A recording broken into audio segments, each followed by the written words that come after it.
ৰাম ৰাম বন্ধু বান্ধৱীসকল, কোনবাৰে কি পূজা কৰিব লাগে আৰু আপোনালোকে এই ৭ বাৰ যে আছে, এই ৭ বাৰে আপোনালোকে কোনটো দেৱতাক পুজিব? উদাহৰণস্বৰূপে সোমবাৰে কাক পুজিব, লগতে দেওবাৰ আৰু শনিবাৰে আপোনালোকে কোন দেৱতাক পুজিলে আপোনালোকে আগন্তুক নিজৰ জীৱনত সুখ শান্তি আৰু সমৃদ্ধি, লগতে ধন টকা পইচাৰ অভাৱ আপোনালোকৰ ঘৰখনত কেতিয়াও নহয়, দৰিদ্ৰতাই আপোনালোকৰ ঘৰখনত বাট নেচায়। বন্ধু বান্ধৱীসকল, আপোনালোকেতো পূজা পাতল নিশ্চয় কৰে, কিন্তু আপোনালোকে জানেনে প্ৰত্যেক বাৰ হিচাপে কোন দেৱতাক আমি পুজিব লাগে বা কোন ভগৱানক আমি যদি পুজো তেতিয়াহ'লে আমি উপযুক্ত সময়ত উপযুক্ত আমি ফল লাভ কৰোঁ? আপোনালোকেতো নাজানে।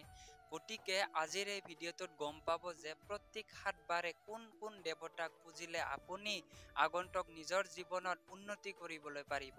গতিকে বন্ধু বান্ধৱীসকল, পোনপ্ৰথমতে আপোনালোকক কওঁ যে সোমবাৰ হৈছে বাবা ভোলেনাথৰ বাৰ। আমি সকলোৱে জানো, আমি সোমবাৰে বাবা ভোলেনাথক পানী ঢালিব লাগে।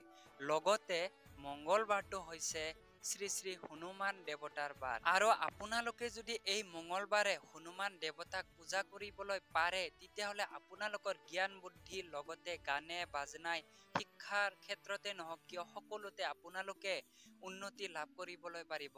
আৰু লগতে বুধবাৰটো হৈছে বুধ গ্ৰহৰ বাৰ। ইয়াত কোনো দেৱতা নাথাকে, এইটো হৈছে গ্ৰহৰ বাৰ। আপোনালোকে যদি কেতিয়াবা বুধবাৰে পূজাও কৰে তেতিয়াহ'লে আপোনালোকে বুধ গ্ৰহক পূজা কৰিলে আপোনালোকৰ জীৱনত গ্ৰহৰ প্ৰব্লেম কেতিয়াও নহয়, আপোনালোকৰ সুখে শান্তি নিজৰ জীৱনটো নিৰ্বাহ কৰিবলৈ পাৰিব। লগতে বৃহস্পতিবাৰটো হৈছে আমাৰ স্বয়ং গুৰুৰ বাৰ, যিটো হৈছে মা বৃহস্পতিৰ বাৰ। গতিকে আপোনালোকে যদি কেতিয়াবা ধন টকা পইচাৰ সমক্ষে যদি ভুগি আছে বা আপোনালোকে ধাৰুৱা হৈছে তেতিয়াহ'লে আপোনালোকে এই বৃহস্পতিবাৰে গুৰুৰ বাৰে আপোনালোকে পূজা পাতল কৰিলে নিজৰ জীৱনত ধন টকা পইচাৰ অভাৱ কোনো দিন নহয়।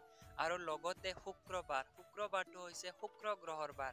যেনেকৈ বুধবাৰে পূজা কৰিলে আপোনালোকৰ গ্ৰহৰ কোনো দিশে প্ৰব্লেম নহয়, ঠিক তেনেদৰে আপোনালোকে বুধবাৰ আৰু শুক্ৰবাৰে নিশ্চয় পালন কৰিবলৈ চেষ্টা কৰিব, তেতিয়াহ'লে আপোনালোকৰ যান্ত্ৰিক বিজুতি কেতিয়াও নহয়।